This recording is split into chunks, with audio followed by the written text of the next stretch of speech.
ये पीजीटी 2019 के अंदर जो कॉमन पेपर आया हुआ था ना इंग्लिश का 15 मार्क्स में, वो है ये। सारे ग्रामर के क्वेश्चन है। तो पहला क्वेश्चन है उसके अंदर, इसमें आर्टिकल फिल करना है। The teacher wrote outline of a story on dash blackboard. देखो पूरा सेंटेंस भरो। अगर कोई पर्टिकुलर चीज़ नहीं है ना, तो ब्लैंक से पहले जो साउंड आ रही है ना, फर्स्ट इनिशियल साउंड, तो उसको चेक करना है तुमने। यहाँ पे साउंड आ रही है आ की, मतलब आओ। ठीक है, a sound takes a vowel sound, मतलब वोवल, तो एन आ जाएगा उसके पहले। तो एन सिर्फ एक ही ऑप्शन में है, तो हमारा बी ऑप्शन सही हो जाएगा। Second is my father dash for daily yesterday. जब भी ये यस्टरडे आता है, अगो या कोई पास टाइम दिया जाता है, तो हम फिल करते हैं उसके अंदर सेकेंड फॉर्म। तो left is right answer. Next is you dash command, ये कमांड है। ठीक है, you dash apologise for face the consequences. तो option B is right, shall हो जाएगा। ठीक है, कमांड देनी हो तो शेल यूज़ करते हैं। नेक्स्ट इज एडजेक्टिव बताना है कि कौन सा है इसके अंदर। एडजेक्टिव मतलब कोई विशेषता बता रहा हो, वो वाला हमें शब्द बताना है। ठीक है, तो पहले तो क्या इसके अंदर से ढूंढो। अगर इसके अंदर से ढूंढना तो ऑप्शन एलिमिनेट कर दो। देखो ये क्या है, ब्लू। ब्लू क्या मतलब हवा, सॉरी ब्लू होता है बहना। तो अब ब्लो ये सेकंड फॉर्म हो गई, तो ये तो वर्ब हो गई, ये ऑप्शन नहीं होता। फिर उसके बाद है सी।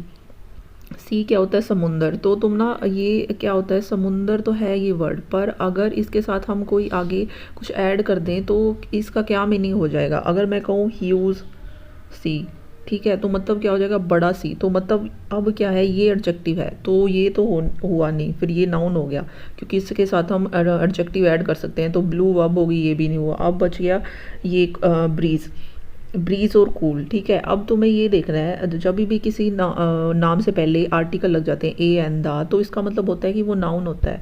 तो नाउन तो है, पर इन दोनों में कौन नाउन है, कूल है या ब्रीज है। ठीक है, ब्रीज क्या मतलब होता है, हवा, जो हल्की हवा होती है उसके लिए यूज़ करते हैं।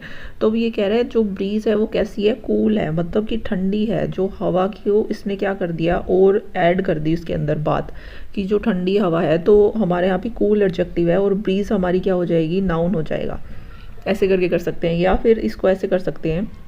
देखो जब भी आर्टिकल लग जाते हैं ए एन दा, तो मतलब क्या है, वहाँ पे नाउन है। तो अब यहाँ पे लगा हुआ है, क्योंकि जो सब्जेक्ट होता है उसके साथ ही लगेगा ना, या फिर आगे जो ऑब्जेक्ट या कुछ और चीज़ें दी गई है उनके साथ लगेगा। तो अब देखो सी से पहले दा लगा हुआ है, तो सी क्या होता है, समुंदर होता है, और ये क्या है हमारा आर्टिकल, इतना पता है, तो फिर ये तो होगा नहीं।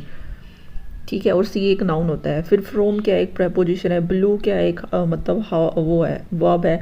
और ए हमारा आर्टिकल है। बच गए ये दोनों। तो इन दोनों में से तुम्हें पता करना है कि कौन सा एडजेक्टिव है, जो बताएगा विशेषता वो एडजेक्टिव हो जाएगा। Next is I see him passing my house every day. तो ये इसमें बताना है कि कौन सा क्या है ये। तो ये एक प्रेजेंट पार्टिसिपल है। नेक्स्ट इज इनमें से ऑप्शन बताना है कि कंपाउंड वर्ड कौन सा है। तो कंपाउंड वो होते हैं जो दो रूट वर्ड होते हैं ना, वो क्या होते हैं, आपस में ऐड हो जाते हैं। रूट वर्ड मतलब इसका भी मतलब होगा और इसका भी मतलब होगा, दोनों ही मतलब, दोनों का मतलब होगा, और आपस में क्या हो जाएंगे, दोनों मिल जाएंगे, और वो क्या बना देंगे, कंपाउंड नाउन। जैसे इसमें न्यूज़ का मतलब है और पेपर का मतलब है, तो आपस ये क्या बन गया, न्यूज़ और पेपर, मतलब एक वर्ड बन गया newspaper. Next is do you usually go out dash Saturday evening. तो अब देखो ये क्या हो जाएगा, ऑन सैटरडे इवनिंग। जब भी डेज के नाम होते हैं ना, प्रेपोजिशन हम यूज़ करते हैं ऑन। पर अगर ये होता ना, इवनिंग होता ओनली, तो हम यूज़ करते हैं प्रेपोजिशन हम उसके साथ इन इवनिंग। समझ गए तुम। पर अगर डे है, कोई भी डे होता है यहाँ पे, तो उसके साथ प्रेपोजिशन ऑन यूज़ करेंगे। चाहे पीछे यहाँ पे इवनिंग आ रहा है, मॉर्निंग आ रहा है, आफ्टरनून आ रहा है। तो एक चीज़ याद रखना, इवनिंग और मॉर्निंग से पहले हम इन लगाते हैं। मान लो यहाँ पे इवनिंग अब लिखा हुआ है, मान लो यहाँ मॉर्निंग होता तो इन मॉर्निंग हो जाता आंसर। समझ गए। नेक्स्ट इसमें बताना है इंट्रांजिटिव वर्ब कौन सी होती हैं। इंट्रांजिटिव वर्ब वो होती हैं जो अपने साथ ऑब्जेक्ट नहीं लेती, जिसके साथ ऑब्जेक्ट उनको नीड ही नहीं होता। अब बस इतना याद रखना, इंट्रांजिटिव वर्ब ऑब्जेक्ट नहीं लेगा। तो जहाँ ऑब्जेक्ट नहीं है वही हमारा आंसर है। तो इसमें क्या है, सब्जेक्ट और वर्ब है, तो ये ऑप्शन हमारा सही है।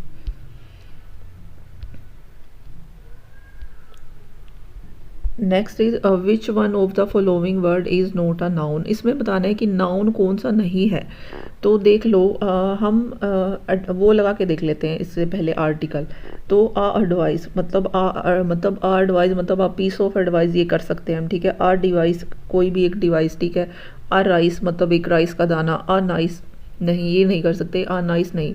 नाइस मतलब कोई भी किस अच्छा बताना या किसी को, ये वर्ड होता है। अगर हम ऐसे कह देते नाइस ड्रेस, तब तो बनता है कोई भी, पर नाइस कुछ भी नहीं होता, ठीक है, क्योंकि हम एडजेक्टिव से पहले कोई भी आर्टिकल नहीं लगा सकते, वो गलत होता है। तो डी ऑप्शन राइट हो जाएगा। ये हमारा नाउन नहीं है, तो नाइस क्या है, हमारा एडजेक्टिव। नेक्स्ट है, इसमें करेक्ट स्पेलिंग बतानी है कौन सी है। तो करेक्ट स्पेलिंग है ऑप्शन सी। पहले तो है बिगिन की स्पेलिंग BEGIN, बिगिन हो गया, ठीक है। उसके बाद क्या लगा रहा है, ING लगाएगा, ठीक है, पर ING लगाने से पहले N भी ऐड कर रहा है, ये समझ गए। और उसके बाद इसने क्या लगा दिया, ING लगा दिया। ये हो गई बिगिनिंग की स्पेलिंग। नेक्स्ट इज जो भगवत गीता है, इसमें क्या हमें चेंज करना है, पैसिव बनाना है, ठीक है। तो पैसिव बनाने का कैसे बनाना है पैसिव, तो बस हमें वर्ब पे ध्यान रखना है कि वर्ब हमारी क्या है। तो प्रेजेंट हमारी वर्ब है, मतलब ये सिंपल प्रेजेंट टेंस है। सिंपल प्रेजेंट टेंस में हम क्या लेते हैं, इज एम आर लेंगे या डू डज लेंगे, ठीक है। तो इसमें कहाँ है, इज एम आर कहाँ लगा हुआ है, हैज़ लगा हुआ है, नहीं है भाई, हैज़ लगा हुआ है, इसमें भी नहीं है, तो वोज लगा हुआ है। ऑप्शन एक ही सही है, ऑप्शन ए इज़ राइट।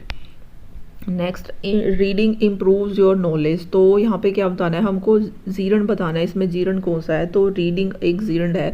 जो नाउन के जैसे एक्ट करे वो हमारा क्या होगा, जीरण होगा। और ING फॉर्म होती है हमेशा जीरण की। Next is he said congratulation. तो इसको इनडायरेक्ट बनाना है, ये डायरेक्ट है, इसको इनडायरेक्ट में क्या बनाएंगे, he congratulated me. Next is climbing Mount Everest is not a child play for anyone. तो अब ये जो चाइल्ड प्ले ईडियम है ना, इसका हमें मीनिंग बताना है। देखो ये ना ऐसे करते हैं, ईडियम नहीं देंगे, कोई सेंटेंस के अंदर ईडियम दे देंगे, तो उसका हमें बताएंगे, पूछेंगे कि मीनिंग बताओ। तो चाइल्ड प्ले होता है वेरी इजी टू डू, मतलब इसका मीनिंग पूछा है, ठीक है। ये कोई ऐसे बच्चों का खेल नहीं है कि तुम माउंट एवरेस्ट चल जाओ। और ये ऐसे भी पीस ऑफ केक भी होता ना यहाँ पे, तो भी इसका मतलब यही होता कि इजी नहीं है, ठीक है। नेक्स्ट है, which of the following word underline. इसमें बताना है कि वर्ब कौन सी है जिस चीज़ को अंडरलाइन कर रखा है। इसमें जो परफॉर्मेंस है ना, ये इनको क्या कर रखा है, इसने अंडरलाइन कर रखा है। तो अब हमें चेक कैसे करना है वर्ब कौन सी है। तो अब हम मेन वर्ब और हेल्पिंग वर्ब ढूंढ लेते हैं क्या है। देखो हेल्पिंग वर्ब क्या है, आर, उसके साथ हमारी मेन वर्ब है कॉल्ड।